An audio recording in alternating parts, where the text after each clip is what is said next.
Hello, and welcome to today's webinar, Great ROAS, Terrible Results, the Case for Customer Lifetime Value-Centric Advertising.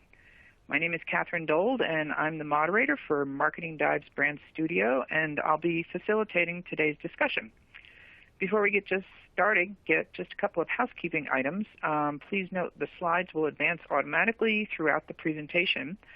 To enlarge the slides on your screen, click the Enlarge Slides button located in the top right-hand corner of your presentation window. If you need any technical assistance, click on the Help widget located on the bottom left corner of your console.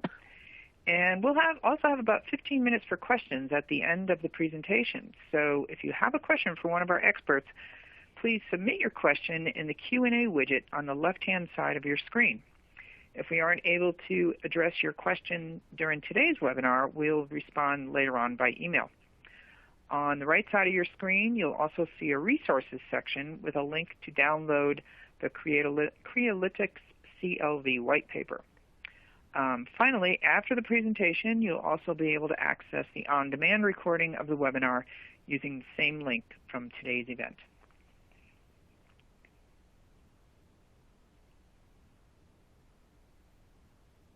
Now let me introduce you to today's expert speakers. We have Andreas Reiffen, founder and CEO of Crealytics, and Daniel Jenks, an independent consultant and former VP Americas at ASOS. Andreas is CEO and founder of Crealytics, the CLV-Centric performance advertising agency. Crealytics provides acquisition strategies for retailers using performance advertising, on-site sponsored products, and advanced measurability approaches. He is an industry thought leader, a sought-after speaker at various events and conferences, and an expert on all elements of the product advertising lifecycle. Dan has been working in e-commerce for more than 10 years in various capacities across the globe. He started his career in finance doing transaction advisory at PwC, but quickly gravitated to what at the time was the nascent industry of fashion e-commerce. At ASOS in London, he oversaw global investment planning and change, and then ran ASOS' startup business in Shanghai, covering China, and later on ran the U.S. market based out of New York City. Welcome to both of you, and thank you for joining us today. With that, I'll turn it over to you, Andreas. Kathy, thanks a lot for the introduction. I'm actually really excited to be here and to share some knowledge with you guys. If you work in marketing directly or eventually even indirectly, because you might work in finance or responsible for budgeting, LTV or customer lifetime value is one of the most hyped topics recently. And so we're going to spend the next hour with roughly 20 minutes presentation about the matter. Then we have Dan Jenks, and we will have a Q&A with him to go even deeper into the same topic, and then we would allow you guys to ask whatever question you have in mind. As our time is somewhat limited, let's go right into the content. What we'd like to do today, starting with my presentation, is first of all give you some background on why customer lifetime value is now so important, why it's hyped so much. Then take a brief look at what the future of advertising will look like. There's a lot of change going on, partly driven by the finance side, partly driven through tech, AI. We'd like to then give you an explanation for why your ROAS, which is a revenue-based efficiency metric, might look great while your actual performance might not be good. And last but not least, we want you to learn something and to be able to act on the knowledge you gain. So we'd like to give you some advice on how you can actually make this actionable and benefit from it. And then it's up to Dan to go through the Q&A with me. All right, so let's get into the content. We have a few press releases we saw here, snippets, and so maybe quickly, there's someone clicking on the slides, which is not myself. So it's hard for me to go through if someone else is navigating. All right. So 2008, Zappos was the first company who actually was adopting this customer lifetime value focus. And they, as we all know, became hugely successful with it. And what Zappos had found out is that the vast majority of the sales were coming through repeat purchases from customers they had previously acquired. And it's something which made them truly successful nowadays, where the pressure on margin is even much higher. There are more and more companies which adopt similar principles. And if you take a look at these snippets here, you can see, for example, there's a customer-based valuation analysis, which was used for Overstock and Wayfair, which is actually really interesting because it shows a new way on how to value e-commerce businesses, so non-transactional retail businesses, which might yield totally different insights than traditional methods which were being used. So what we see today is that trend is kind of initiated by the finance side of things, but from there it's being pushed into marketing. And we've kind of worked for the last 10 years on the same concept, but we always felt we had to push for this new approach, focusing marketing, advertising on customer lifetime value, while now we see that more and more companies actually ask for that sort of approach, and this is why we have this session here. All right, let's take a closer look at the two approaches. So the traditional financial valuation approach is mainly backward-looking. So you take a look at revenues and revenue growth over time, and this way you try to predict the value or the future of a certain business, and you come up with some valuation. The downside is that you don't have really forward-looking insights. So a company could essentially spend a lot of money, acquire cheap new customers, which then don't generate a lot of follow-up purchases. And this way you can show substantial growth, but it's not really sustainable, not really long-lasting. Compared to this, you have this customer-based corporate valuation approach, which we'll take a closer look at. And what you essentially do here is you take a look at the existing customer base and you analyze the behavior of these customers. Thereby, you can predict what revenue and what margin would come in over time from this existing customer base. In the same manner, you can take a look at customers which were acquired through marketing, but instead of just counting them or taking their first purchase into account, you can also start predicting what these newly acquired customers will do in the future. So means that we now have a much more accurate, much more precise method where we can better predict how a business will perform in the future. So applying these methodologies is quite interesting. So applying this approach for Blue Apron, for example, clearly showed that 70% of the newly acquired customers churn in a 6-month period. So the unit economics on a per customer level did not look good, and you can clearly see what happened with the stock price. This is something which you can easily find out with this customer level valuation method, while it's harder to do if you just take a look at revenue growth margin over time. The same methodology was then applied to value Wayfair, and according to the result of this analysis, the business was not as healthy as people had previously thought, and that's really interesting. The stock price dropped immediately after these results went public. The one remark here, for whatever reason, this wasn't a very precise prediction for the future value, because since then the stock has actually evolved pretty well, or developed pretty well. But what I want to say is that there is now a separate distinct mechanism to value businesses, and everyone who works in non-subscription transactional retail should be aware of how other people outside the company could look at the business. Let's take a brief view on advertising in the past till today, I would say, and also in the future. I think we can simplify things quite a bit.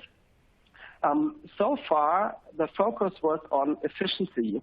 So it was all about how to run as fast as possible. However, nobody really cared about the direction. Nobody questioned whether the KPIs were right or whether what we were doing was actually in the best interest of the business. So in the past, AI, machine learning, was mainly leveraged for better bidding, better targeting, and it always happened in a revenue context. So companies try to maximize their revenue, and they tried everything to be a little bit more efficient here. And so a second part of this,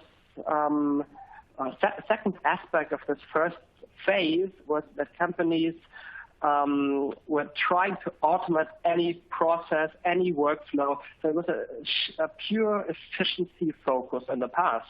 Now, as we see things evolving on the finance side, the customer-based valuation approach, but also that we see that there isn't anything left which we can further automate in many cases. If you run Google campaigns, Google Shopping, you have a product feed which is running, so no ads, no ad text anymore. Then you have a Google bidding in many instances already in place. So there isn't much you can do. So companies are now trying to figure out, okay, how can we still differentiate? So the new paradigm is not drive a little bit more revenue or be a little bit more efficient in your workflow and process. It's rather figure out what you actually need. And what you need is usually not top-line revenue. It's margin you generate. So you need to take into account the profitability of orders, but it's also the long-term margin you expect. So you need to bring the right customers in so that you spend money where you find valuable users who benefit your business long run, and you bring your budget down where you acquire people who buy once and never come back. So the whole thing is now starting at a totally different point. It starts mainly on the measurement layer. So while customer lifetime value is something which goes beyond just the first purchase, so it helps you to understand what the true long-term value is.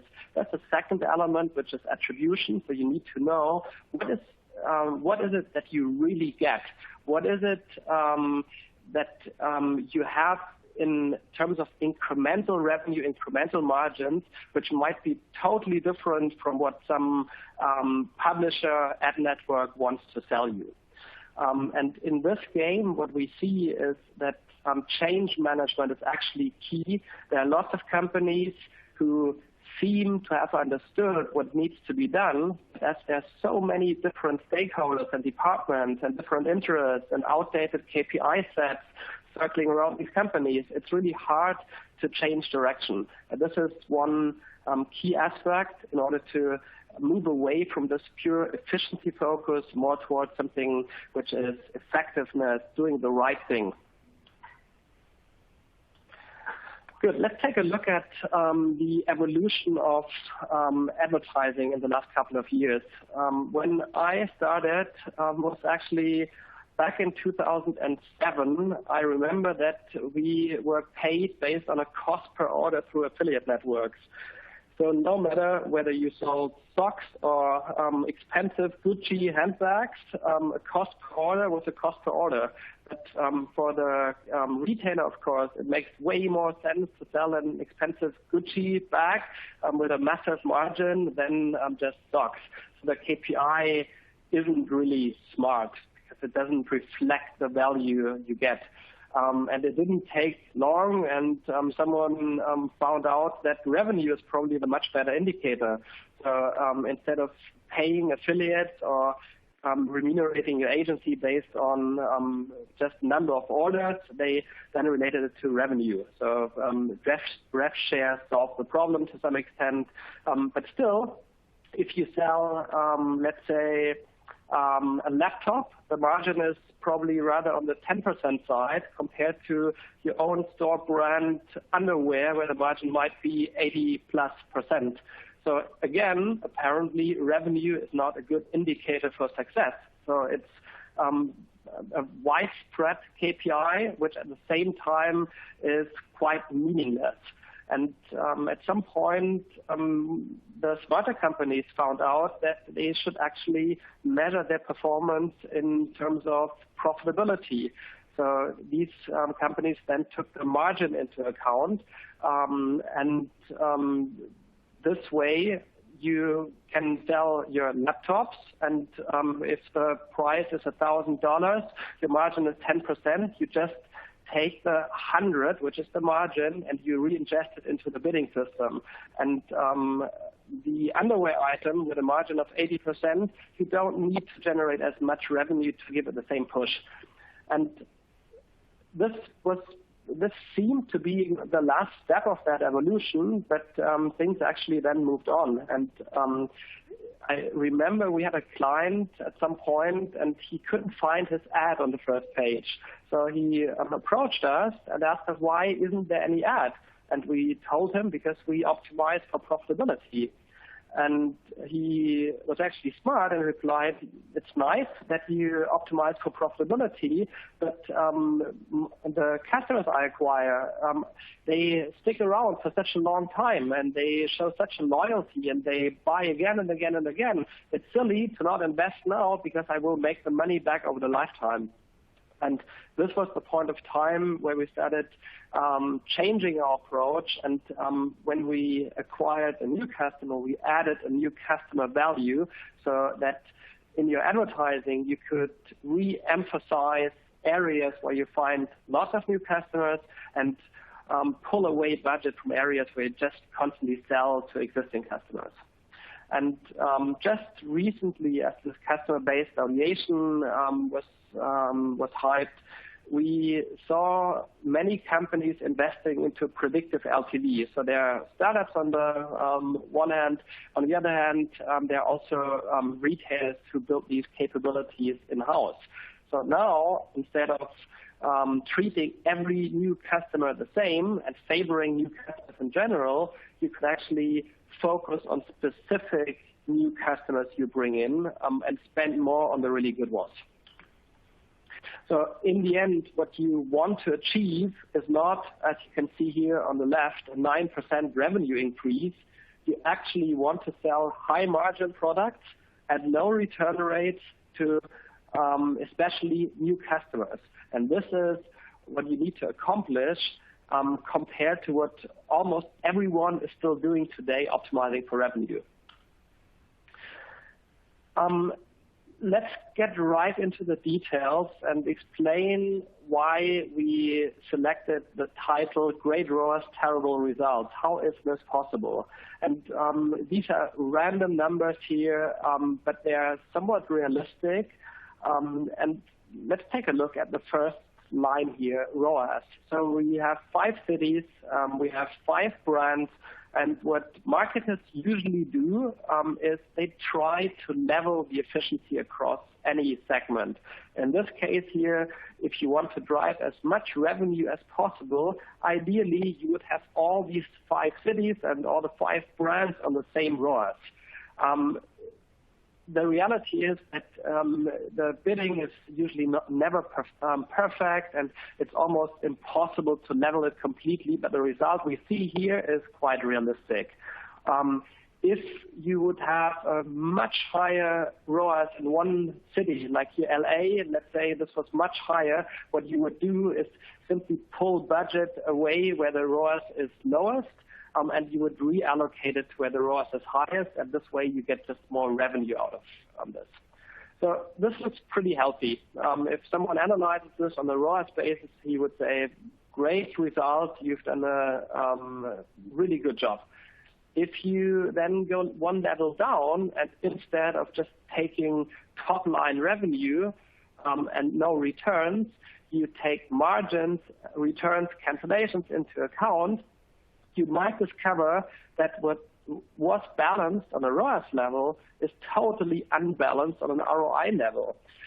Why? Because you just didn't care if your input is revenue and you have a bidding system in place, or you do it manually, you will just chase down the cheapest revenue, which might be exactly the revenue which comes from existing customers or no margin product, high return rates. So it's a quite realistic result when we come from a ROAS-centric optimization into ROI. And now we can go one step further, and we can take into account repeat purchases coming in over time. So we could do this in a way that we go back, let's say we take the first half year 2018, take a look at the first purchases of the new customers we acquired, but then also follow them over time and see how much revenue came in addition to the first purchase. And then again, we take the margins and returns into account, and usually then the gap even becomes wider. So what was perfectly balanced on a ROAS level is not balanced or might not be balanced on a long-term ROI level. You can now argue, yeah, but this is not what marketers are asked to do. Usually companies rely on revenue, but that's exactly the problem. In the end, I think there is no company out there which truly wants to focus on top-line revenue if you can bring in sales at higher margins. It's such a competitive field out there that nobody anymore can afford to just live with vanity metrics. In the end, it's all about being able to compete against Amazon, and these guys are doing this for ages already. So I feel it's time also to make that change in companies which are not doing this yet. Just one example here, why predictive LTV is important and why more and more companies are doing this. This is an analysis one of our clients did. So a fraction of all the U.S. zip codes were responsible for more than 50% of the sales. So for some reason, in a very small amount of zip codes, the most valuable customers seem to live, and they are very active. So if we treat every customer the same, we would distribute our spend equally across the very good zip codes and the not so good zip codes. Predictive LTV could fix this problem because we would predict for every single customer what she is worth over time, and then we would manage our customer acquisition cost on a per customer level, which is way more effective than treating every single customer the same. So 4 steps to leverage CLV for the business. First is size the opportunity. There, you have to explain to someone why this is valuable, why to invest time and money. Second is you need to understand your KPIs. You need to analyze your customer lifetime value so that you can reflect this in your marketing campaigns, and you can factor it into your ROI calculations and so on. Then you have to be able to track additional KPIs. Revenue is just not enough anymore. And last but not least, there will be people in your organization who will hold you accountable for what you're doing. So you have to prove that your predictions hold true and that the sales actually come in over time. Let's go into some of the details here. So we saw this chart already. So ROAS is leveled. So what you want to do is you want to translate it. You want to figure out how unleveled was it over time. And then you can simulate, you can come up with a rough estimation. Would you have leveled it in the past? What would the result have been? In this example here, what we would see, this is usually what's happening under the hood. In the new setup, you would generate less revenue, but you would generate substantially more margin, which is exactly what we intend to do. We don't want to drive just top-line revenue. We are willing to sacrifice some not-so-good revenue to drive some less revenue, but at a much higher margin and way more sustainable in terms of repeat purchases. In this case, it's actually a 20 million gain in margin and a 40% increase of your marketing performance, which should help to convince people. Just very briefly for the sake of time, if you work in a pragmatic way, you analyze cohorts, you don't do predictive LTV yet, which is very time consuming, or you need a technology provider or build the capabilities in-house. If you do this in a simple, most pragmatic way, you select customers to place their first purchase in some time frame, let's say 2018. Then, at the very point of time when you acquire them, you add a 12-month window after this first order, and then you sum up all revenues of that time frame and divide these revenues by the number of customers acquired in the time frame. Then you get a rough idea what the value of a new customer in a 12-month window is. You can do the same for a 24-month window. Downside is you have to go further back, and things might have changed over time.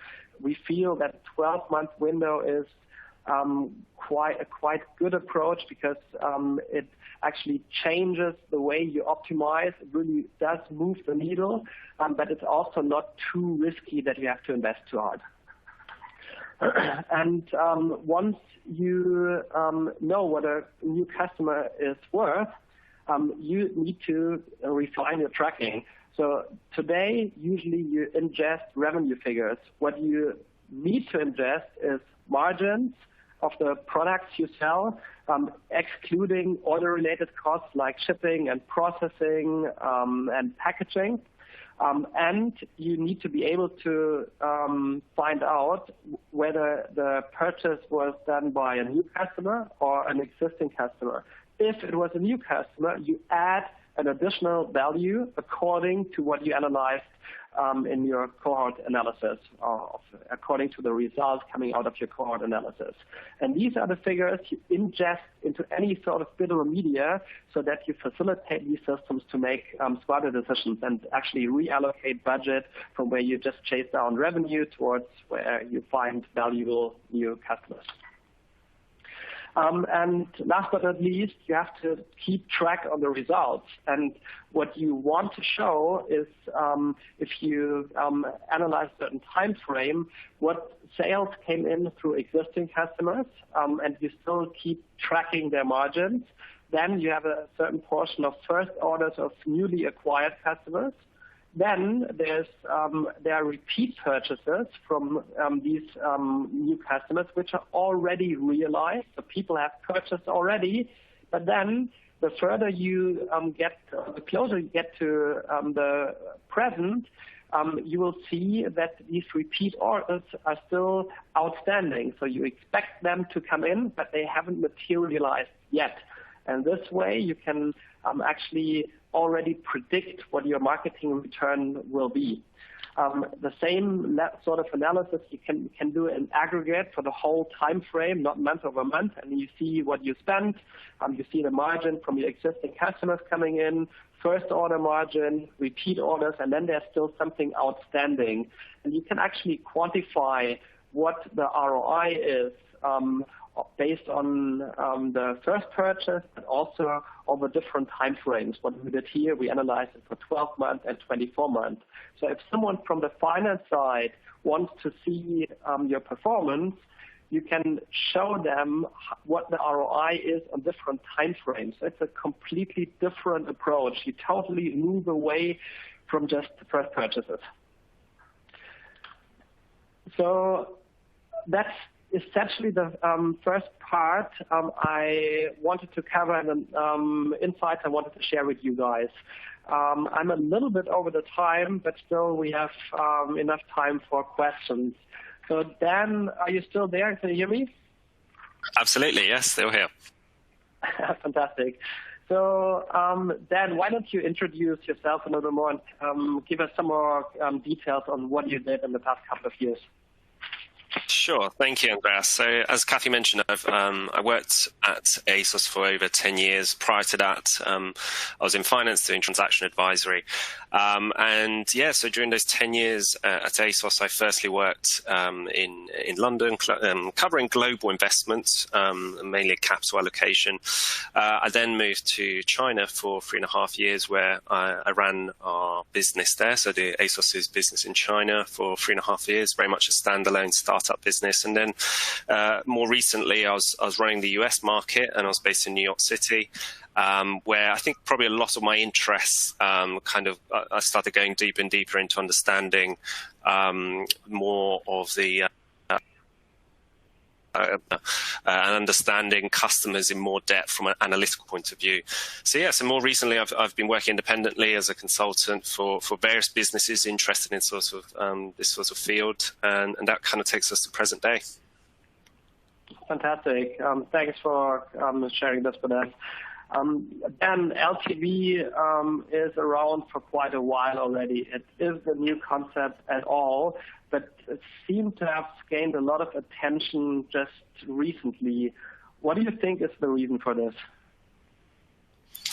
Yeah, it's an interesting one. As you said, it has been around for a long time, and I think with some of the subscription business models, we've started looking more and more at the scalability of businesses. So recurring revenues, obviously, they're brilliant business models because year on year, you start seeing that compounded effect. And I think that kind of shined a brighter light on LTV concepts for everyone, so not just subscription business models, and more traditional e-commerce business have come more under scrutiny. But also there's been internal kind of self-awareness and scrutiny around, are we actually doing the right thing?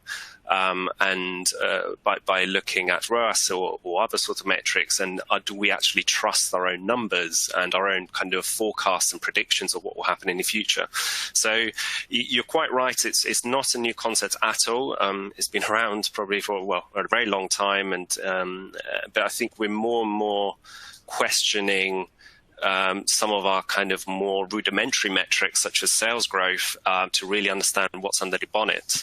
And I think this is quite an interesting time. And I think it's also been, I guess, with e-commerces initially being sort of quite a new phenomena, growing all in double digits for, 10 years. And now we're seeing more of a slowdown in some of these businesses, or at least more competition. I think there's more scrutiny from outside investors and internal analytics teams looking at what's actually going on. You mentioned financial forecasting. So could you give us some insights on how retailers actually approach financial forecasting when it comes to revenues, profit margins, and so on? So theoretically, you would probably come from the demand side and try to figure out what demand is out there, and you forecast how much you can sell, and then you buy product accordingly. What does the reality look like? Yeah, it's an interesting one. I think you touched on probably the most critical part on any of those forecasting, which is the first question, which is very much around, is it a business that owns its stock, or is it just a facilitator or a marketplace, and therefore it's just connecting supply and demand? So that was probably the first biggest question of any business, will be very much around, is it going to own its stock, or is it partially going to own it, and what its channels are going to be? Stock goes from being your biggest asset to potentially being a liability quite quickly, depending on obviously what field you're in. But say in fast fashion, obviously you need to be moving at quite some pace. So stock is quite a fundamental thing when it comes to forecasting. Yet, I think in the past, we probably used this sort of what I'd call a chartist almost approach to forecasting, which is effectively looking at your history, whether it's looking at by category, by markets, by countries, by what have you, and then sort of using that as a projection forward. Now, I think most companies would say, well, that is quite an outdated and rather rudimentary view, because you might be out on unfulfilled demand, but also you might completely ignoring your competition or effectively, as you just mentioned, around your customer being the fundamental thing. So I'd say there's probably about five or six key methodologies. There's also some tools out there in terms of looking at your prediction forecasting. I've never come across one that I've particularly felt was really good at doing that predictability model. And my favored method is blending a few different ones in different ways. And what I mean by that is looking at your traffic by different channels, looking at your organic traffic in a different way, looking at your paid traffic in another way, and then looking at your budgets and your overall sort of how much do you have to actually drive that demand in the first place, and then looking also at your macroeconomic environment around what are your competition are doing. But the fundamental one that I'll always go back to is customer forecasting. And the reason that is fundamental, and I think it lends itself very well to what you've been talking around LTV, is churn is probably the least volatile number that companies have. And what I mean by that is churn does not change quickly. It doesn't, your revenues might have spikes and troughs and there might be different movements, but your churn is actually moves at a slower pace than most of the other metrics. Now that obviously from a finance point of view, putting my hat on from a finance perspective, we quite like predictability. And if your churn numbers are actually, they will change obviously over time. You mentioned a 12-month window. I quite like an 18-month window sometimes to look at. And if that is your least volatile KPI, then it's also your best one for predicting demand in the future.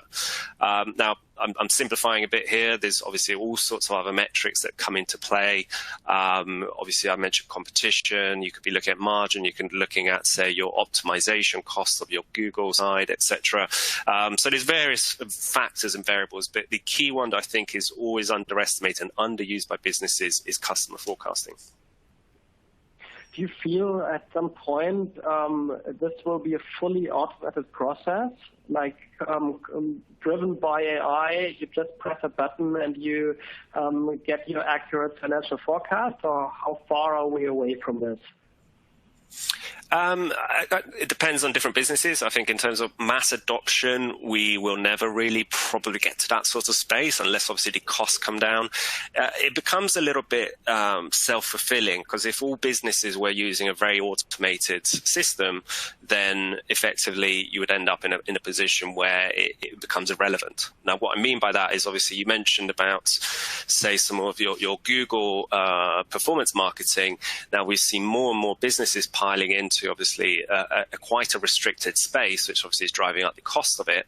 Now imagine if all of that was completely automated, then you kind of end up in a bit of a stalemate, because it becomes a bit of a zero-sum game. If we're all using the same tools, then either we have to shift our focus to, say, the actual product value or other parts of the process. So in short, I'd say we will see more automation, we will see more AI, but the problem with predictive models is that customer behaviors change over time. You mentioned early on in your presentation around Zappos, which I agree is a really interesting case study, and obviously that 75% repeat purchase is amazing. But that was also, I would add, a certain moment in time where the playing field was a bit more open for Zappos, and I would be very surprised if they had those sorts of numbers now, not because they've done anything wrong, it's simply there is more players in the market. So what does that mean is past is always not a great predictor for the future. I think the human element and the human understanding it will still be fundamental, but we will definitely automate more and more parts of the process. Makes a lot of sense, quite understandable. Apparently, from what I hear, everyone is excited about LTV, but very few companies have made it truly actionable. Why do you think this is the case, and where would you also see use cases? I think there's more businesses using it. I think there's a problem here of theory understanding and pragmatic adoption. That there's a bit of a dissonance still between that world of I understand the theory of it, However, I haven't yet introduced that. And what I mean by that is, if you looked at it in isolation in terms of how we use different acquisition channels, whether it be Facebook or Google or what have you, then that's one part of the business, say in your performance marketing team, may fully understand it, might understand a bit of it or some parts of it, but then it might not be universally adopted across the business. And that actually really matters. It's more of it's a mindset change of actually the whole company at its core has the concept of customer throughout whatever activity they do.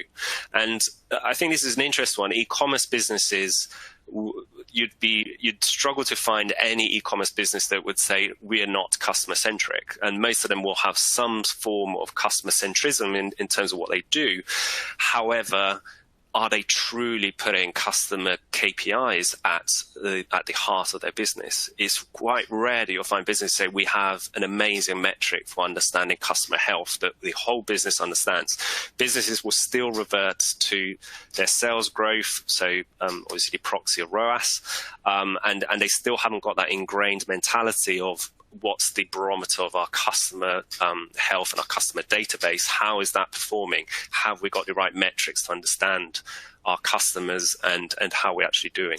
So there's still, I think, some catching up. Again, the theoretical world and the kind of pragmatic adoption world haven't yet fully merged into something that works. Dan, I have a almost philosophical question for you. Not sure when you find a numbers-driven answer here. I just had a conversation with our product team, and essentially what we get is LTV forecasts. We aggregate them to some dimensions, could be a certain geolocation, and we might see that we overestimated things. So one of our product guys came back to me and said, hey, what I would suggest, if we see that we expect more revenue or more margin from repeat purchases to come in, that we actually see that we really push hard on the marketing side because we need to fulfill the prediction. While I said, no, probably we have to work on the predictions. So maybe our predictions were wrong. So my question is, would you say that the value you get out of customers depends mainly on whom you acquire in the first place, or is it something which you can actively manage? That's a very interesting, and I agree there's an element of philosophical angle to this around the self-fulfillment of our numbers. Look, the short term, you can sort of mask a lot of issues, right? You can effectively buy sales. And I'd say most businesses, when they say they're doing customer acquisition, I'd say they're doing sales acquisition first. And then it so much happens that those sales are carried to customers as well. So the element of self-fulfillment is true. I think if you aim a bit low, then you're probably going to, in terms of your sales forecasting, you're probably going to end up in somewhere even lower as well. So there's an element of built-in pessimism or optimism. Depends on different teams. So your merchandising teams usually will be more optimistic and potentially overbuy from a stock point of view. Finance tends to be more pessimistic, and I'm generalizing a lot here. The aspects of self-fulfillment in terms of growth and customer acquisition is definitely there, but also the opposite is there, which you know well and probably a lot better than me, around if you try and push too hard in, say, using your example, in a certain city or a certain cohort, then you can quickly lose that optimization, and your cost and your numbers start going a bit out of the window. I'm always of the view that you kind of have to be quite balanced in your growth. I would rather see sustainable growth and scalable growth over absolute growth in any business. I think and that goes back to the customer forecasting side. If I'm looking at customer acquired plus new minus churned plus reactivated, I'm looking at almost a balance sheet view, and then I'm looking at, okay, what's my basket value? And I'm looking at from that point of view, and then I'm adding the margin in, I'm adding more and more detail, and I'm enriching that information. I think it's a far more powerful way of looking at the future and predicting the future. But I don't have a clear answer, I guess, on your conundrum. It's one of those that there's always an element of self-fulfillment, and there's an element of you have some room for maneuver. So I think it's important to push push yourself, push your company from a numbers point of view, from a growth point of view, but also be careful around the quality of that growth.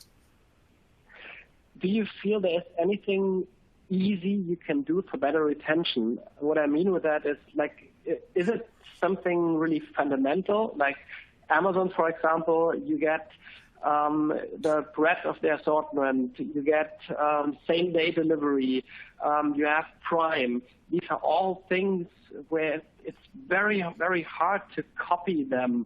And of course, you can send out emails and you can do a little bit on the marketing side. But have you seen anything which truly moves the needle and engages customers much more so that you can actively influence the customer lifetime value?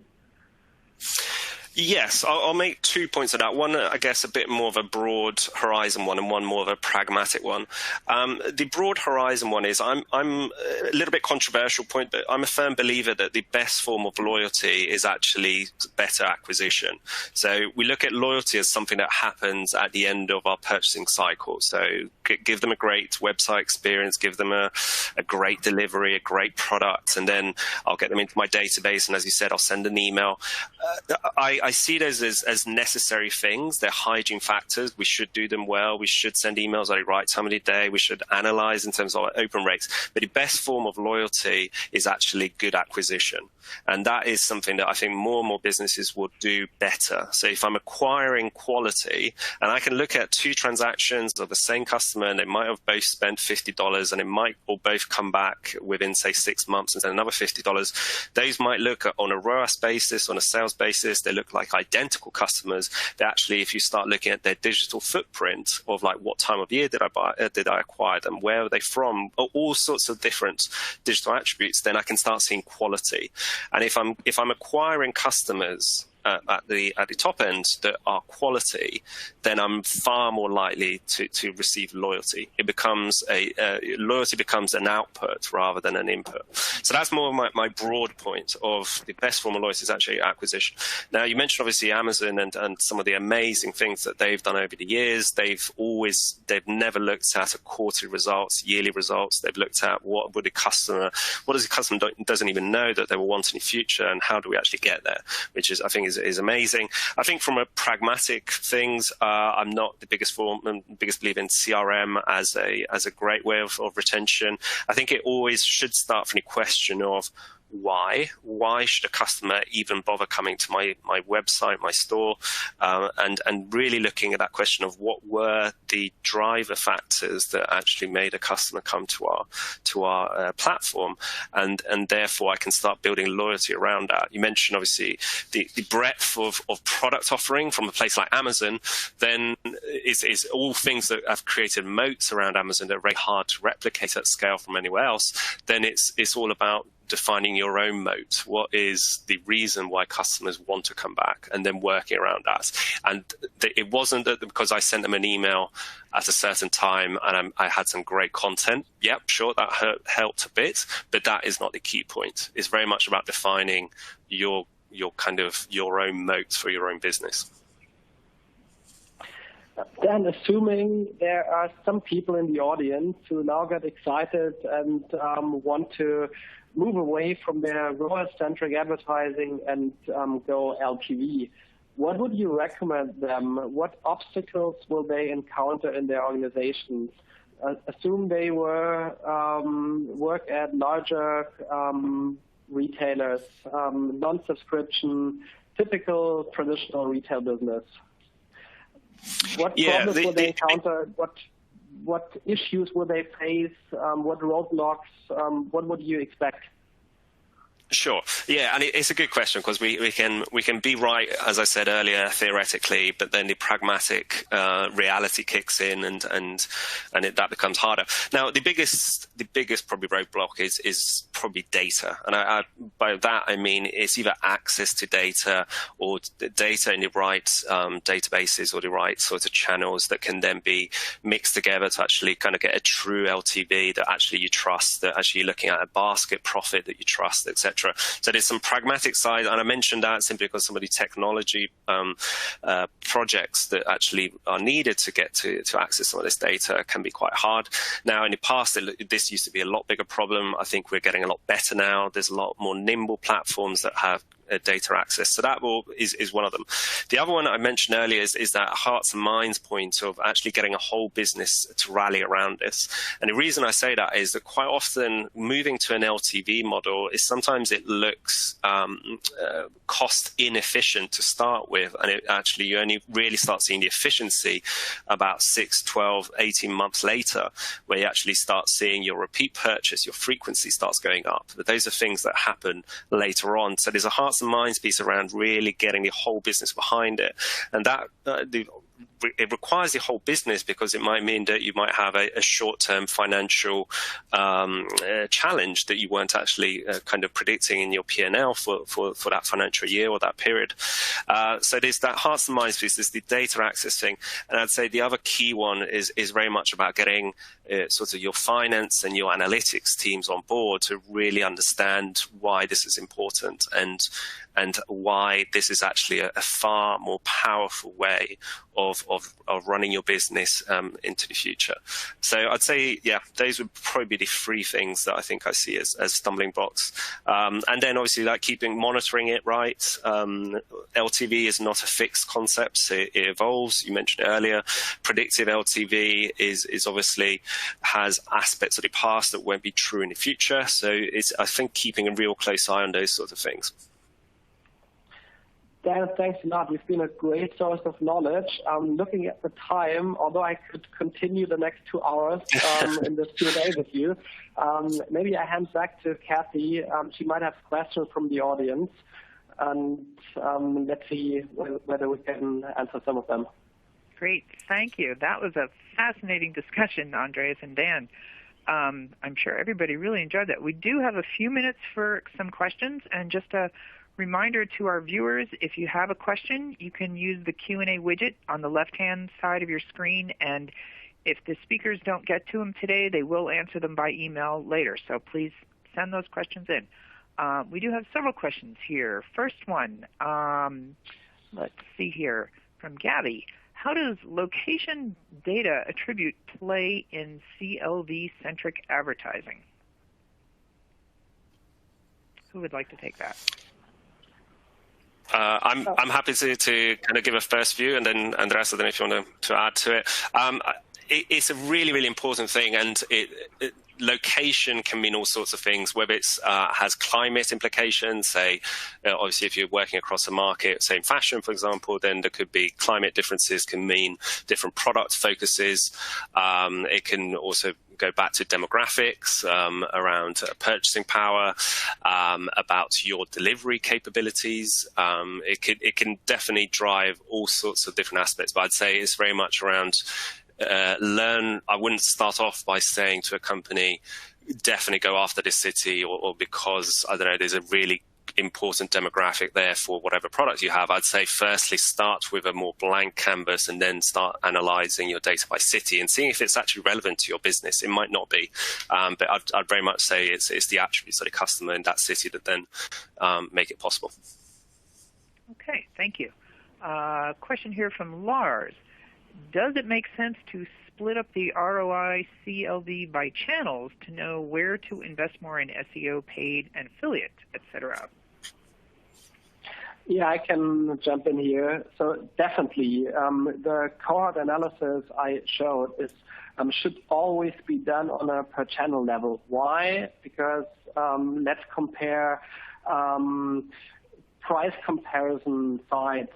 People who spend time there and come through these sites, they tend to be interested in discounted products. They don't come because they love your product in general. So they tend to churn faster. So if you do the cohort analysis on a per channel level, you already get closer. But in the end, that's precisely what the more sophisticated predictive LTV can do for you. So you, as input, you have several variables. Could be geolocation, prediction, could be whatever time of the year when someone bought, could be channel, payment method, and so on. And then you can make much better predictions. But for the sake of having something easy, pragmatic to do, we would recommend to do this at least on a per channel level. Okay, thank you. Boy, we're getting a lot of questions in here. This is great. Does this perspective vary for brands that are not D2C? That's a very, very good question. So let's give it another twist. Is there any customer lifetime value if you sell through Amazon, for example? And there might be, but it's substantially lower because in the end you don't get the customer data. You can't remarket them. So it's a whole different story if you own the whole customer data, including cookie, email address, postal address, and just everything. So therefore, we currently, if we advertise on marketplaces, we don't really factor in any value for the new customer. We just aim for margin and revenue. Terrific. Thank you. Here's a question from Emily. Knowing the prediction changes often, how long do we need to validate CLV is the right metric?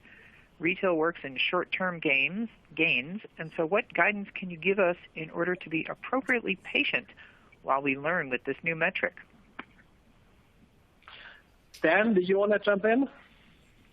Sure. I'd say, obviously, if you gather the data, you can kind of simulate, obviously, look at the past to actually then start looking at the prediction for the future. I think you can analyze your kind of predictable LTV on, Andreas mentioned a 12-month cycle. I quite like an 18-month. It's just splitting hairs. It's a personal thing, or it depends very much on the products that you sell. Once you've done that, once you've built the model, you can mimic it on a lot shorter time cycles to actually see the effects of it. You can start looking at, and again, it depends very much on your products and your business. Andreas talked about Wayfair earlier. I'm assuming their frequency would be a lot slower, for example, compared to, say, the Zappos that you had there, or, say, another fashion company. So I think there is ways that you can sort of simulate that 18-month cycle and actually see the signal in 3 months that actually you are hitting those numbers that you want to see in 18 months' time. I hope that makes sense. So simulating, build a model for an 18-month view or 12-month view, and then actually look at, okay, what do I want to see in 2-month cycle to validate my 18-month cycle? Yeah, Dan, this actually goes into a similar direction. So how we approach this currently is that, first of all, we aim for transparency. So we've always worked this way in a customer lifetime value centric approach. But what we didn't do in the past, this is where we are currently investing, is we want to know whether things actually materialize. And which means you need to be able to track repeat purchases and re-aggregate it back to the ad level. So let's say you acquire a customer in January, and you have a certain assumption about a whole cluster of customers you acquired in January, and you have a prediction for all of them on this aggregation level, and then you want to keep track over time. So you'd like to understand whether your prediction is accurate or whether you overestimated it. Hence, you over-invested also on the marketing side if you take these numbers and re-ingest them into the bidding system. And then on these aggregation levels, you might find out that in certain areas there is just a bigger gap between what your predictions look like initially and what you actually get. And once you make this transparent, you have this feedback loop and you can continue to refine your models in order to close these gaps. But again, transparency is the key thing, and it's very, very hard to do this in a manual way. And any sort of customer lifetime value prediction tool works on a per customer level. But in the end, you need to, on the marketing side, you need to re-aggregate things, and you have to keep track on the actual purchases which then come in to validate or make sure that you're on the safe side and that everything you expect is materializing. Thank you both. I think we have just about run out of time. We do have more questions. The experts will answer your questions by email. I just want to say thank you both for a great presentation, and thank you for the audience for joining with us today. And as a reminder, today's webinar will be available on demand, and a link will be sent to everyone after the webinar. Thank you, and have a great day, everyone. Thank you, Kathy.